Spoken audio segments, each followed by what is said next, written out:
살펴볼 생각입니다. 안녕하십니까, 이풀 김쌤입니다. 자, 오늘은 마지막 전쟁편입니다. 자, 부사가 동사를 침략을 합니다. 자, 그 배경과 그리고 그 후에 동사가 어떻게 부사화 되어지는지에 대해서 살펴볼 겁니다. 여러분들 끝까지 시청해 주시고요, 좋아요, 구독 부탁드리겠습니다. 자, 그럼 고고! 여러분 이거 다 거짓말인 걸 아시죠? 지난 두 차례의 전쟁의 패배로 동사국은 갈갈이 지켜집니다. 하지만 동사국의 불행한 역사는 여기서 끝이 나지 않습니다.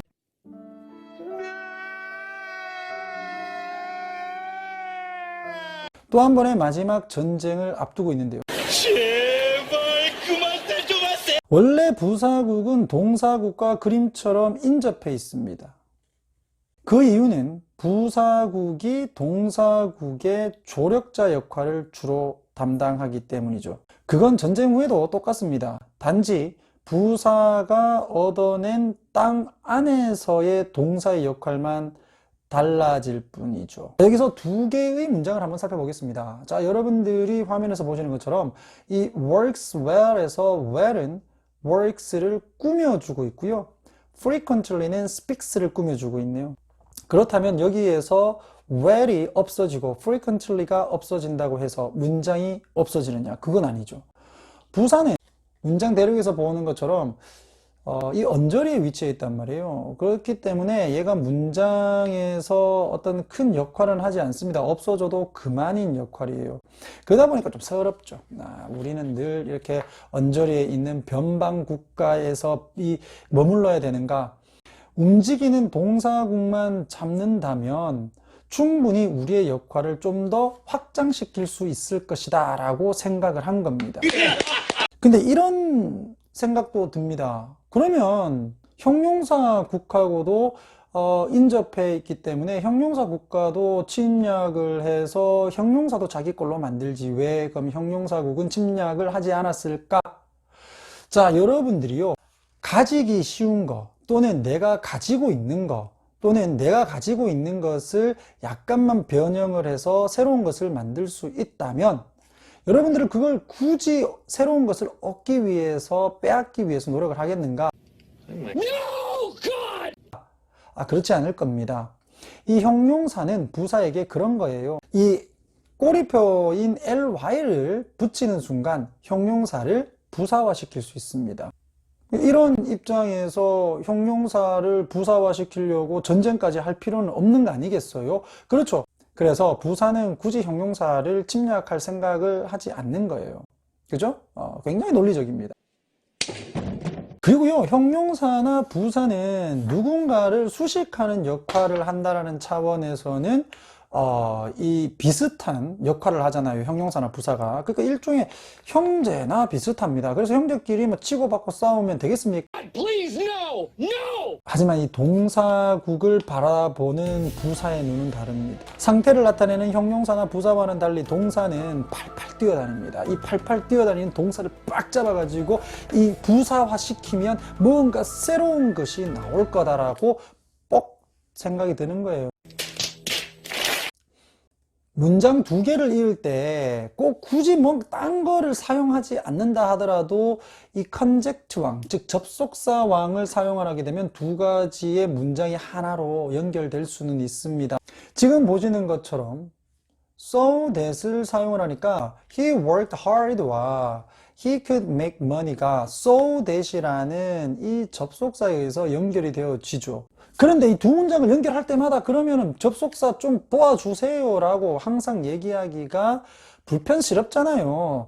뭐 접속사왕은 착하니까 와가지고 연결을 시켜줄 수는 있겠지만 일일이 한 번씩 다리 역할을 하는 접속사를 부르려고 하면 얼마나 귀찮겠습니까? 이 so that 이 부분이 뭐뭐 하기 위해서라는 뜻으로 사용되기 때문에 문장 자체에서 그가 열심히 일했다라는 부분을 수식해 줄 뿐 얘를 뺀다고 하더라도 그가 열심히 일했다는 문장에는 아무런 영향을 주지는 않습니다. 이런 것을 우리가 학교 다닐 때 뭐라고 배웠냐면 부사절이라고 배웠어요. 그래서 얘를 빼버려도 아무 상관이 없는데 그럼 굳이 접속사를 사용을 해서 이 문장을 쓸 필요가 있을까? 우리 부사가 어떻게 동사를 잘 구슬려서 길들여서 바꿀 수는 없을까 고민을 한 거죠. 자, 이런 생각을 계속 하다 보면 어떻겠습니까? 동사의 비옥한 땅이 욕심이 나겠죠. 늘 뭐뭐하게 답게라는 뜻을 갖고 있던 부사는 동사국을 침략할 계획을 세우고 드디어 실행에 옮깁니다. 꼼짝하겠어! 내가 지금 전차를 몰고 와서 니놈들 머리통을 다 날려버리겠어!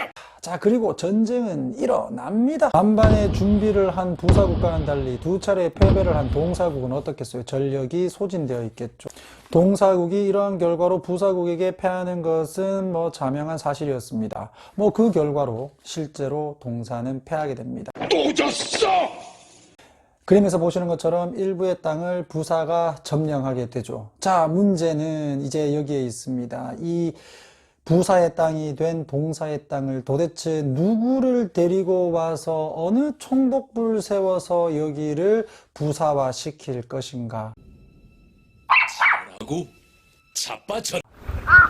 여러분들은 누굴지 예상이 가십니까? 자, 그렇습니다. 바로 투부정사입니다. 투부정사는 두 차례에 걸쳐서나 동사를 길들여 왔어요. 일종의 동사 길들이기의 달인입니다. 하지만 이런 투부정사에게도 이번은 쉽지가 않았습니다. 투부정사는 이미 명사와 형용사를 길들임으로써 노출될 만큼 노출됐어요. 얘들이 잘못 사용되면 이것이 명사인지 이것이 형용사인지 알 수가 없다고요.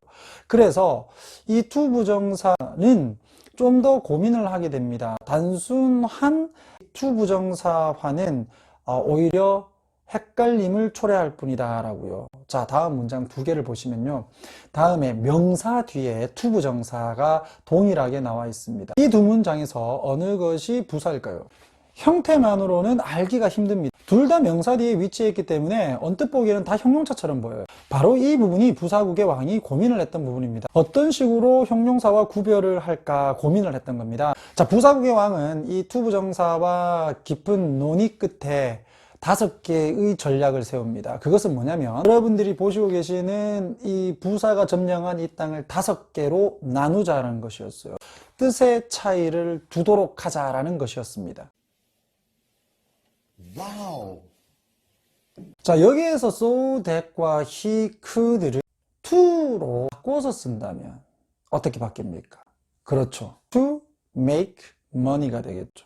so that he를 to 하나만 적어주면 to 끝나는 겁니다. 그죠? 아주 간단해지는 겁니다. 획기적입니다. 뜻은 어떻게 되느냐? so that을 대신했으니까 뭐뭐 하기 위해서가 되는 거예요. 이 지역을 담당하는 투부정사 지구를요, 부사왕은 뭐라고 하냐면 목적지구다라고 얘기를 하는 거야. 그래서 이 지구는 목적지구입니다. 이 새끼한테 입만 벌리면 거짓말이 자동으로. 목적지구에서 사용되어지는 문장 3가지 보겠습니다. To buy, to treat, to help. 이쪽 부분이죠. 보니까 다 투부정사 나와 있죠. 해석은 어떻게 될까요? 해석해보면 그는 시장에 갔다. 빵을 사기 위해서. 그는 그녀를 초대했다. 뭐 하려고? 멋진 식사를 대접하려고. 가수는 콘서트를 열었어. 왜 열었어? 가난한 사람을 돕기 위해서. 아하, so that을 대신할 수 있는 투부정사가 바로 투부정사의 목적지구구나.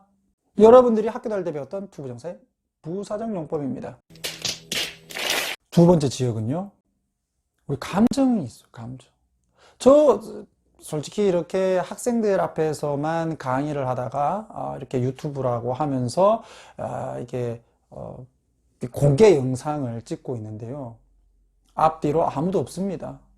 그렇지만 엄청 긴장이 돼요. 이 표정 관리도 좀 잘 안 됩니다. 막 웃으려고 막 하는데 잘 안 돼요. 이 왜요? 이 긴장되기 때문에 누가 내 강의를 볼지도 모르는데 이 긴장되잖아요. 학생들이야 늘 저를 보니까 긴장을 덜 하지만 저거 누가 내 강의를 보고 누가 욕할지도 모르는데 긴장된단 말이에요. 제가 긴장됩니다. I am nervous. 왜 긴장되느냐 이거죠. To speak in front of many people who I don't know. 내가 모르는 사람들 앞에서 이야기를 해야 되니까 I'm so nervous to speak in front of many people that I don't know. 이렇게 잡히는 거잖아요.